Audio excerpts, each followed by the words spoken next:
सो रहे थे तो अचानक धरती कांपी। किसी को संभलने का मौका नहीं मिला। नेपाल की इस भूकंप त्रासदी पर अभी 150 से ज्यादा लोगों की मौत की खबर है। मलबे में अब भी लोग दबे हैं। उत्तर भारत में भी भूकंप के झटके महसूस किए गए।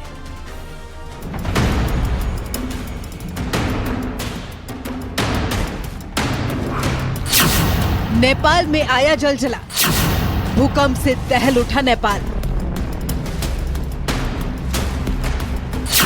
दिल्ली एनसीआर समेत उत्तर भारत को लगे भूकंप के झटके। पिछले महीने नेपाल में आए भूकंप आपको याद ही होंगे, जिन्होंने भारी जानमाल का नुकसान पहुंचाया था। अब एक बार फिर नेपाल की धरती भूकंप से कांप उठी है। शुक्रवार को यह भूकंप उस वक्त आया जब लोग नींद की आगोश में थे। घड़ी में रात 11:47 हुए थे। तब अचानक धरती हिलने लगी। इसके बाद तो नेपाल में कई मकान ताश के पत्तों की तरह ढह गए, जैसे सैकड़ों लोग मलबे में दब गए।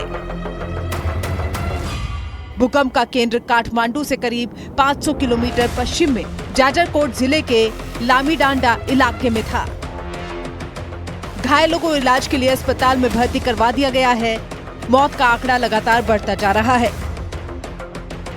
अभी भी कई लोग मलबे में दबे हुए हैं। 6.4 तीव्रता वाले इस भूकंप में कई इमारतें ढह गई हैं। जाजरकोट नेपाल का पहाड़ी इलाका है और यहाँ की आबादी लगभग 2 लाख है। नेपाल के पीएम पुष्प कमल दहल ने प्रभावित घरों का दौरा किया। हर तरफ बस तबाही ही तबाही नजर आ रही है। नेपाल में आए इस भूकंप का असर उत्तर भारत में भी देखा गया है। रात में सो रहे लोग भूकंप की आहट को देखकर घबरा गए। दिल्ली एनसीआर समेत दूसरे इलाकों में धरती के थर-थर कांपने से लोग जान बचाने के लिए घर से बाहर आ गए। बिहार, मध्य प्रदेश तक भूकंप के हल्के झटके महसूस किए गए।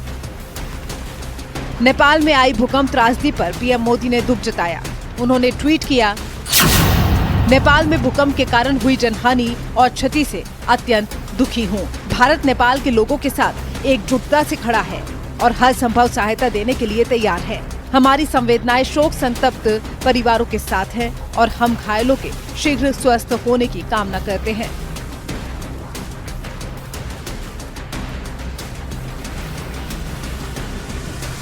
नेपाल में पिछले कुछ महीनों के अंदर भूकंप की घटनाओं में बढ़ोतरी देखी गई है। साल 2015 के बाद नेपाल में ये सबसे विनाशकारी भूकंप है, जिसमें लगभग 9,000 लोग मारे गए थे और 22,000 से ज्यादा लोग घायल हुए थे। पिछले महीने अक्टूबर में भी नेपाल में 3 बार भूकंप आया।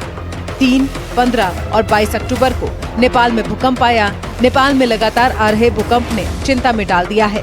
अभी नेपाल पिछले महीने की तबाही से भी उबरा नहीं था कि अब एक बार फिर से दोहरा संकट आ गया है। Bureau report, news 18।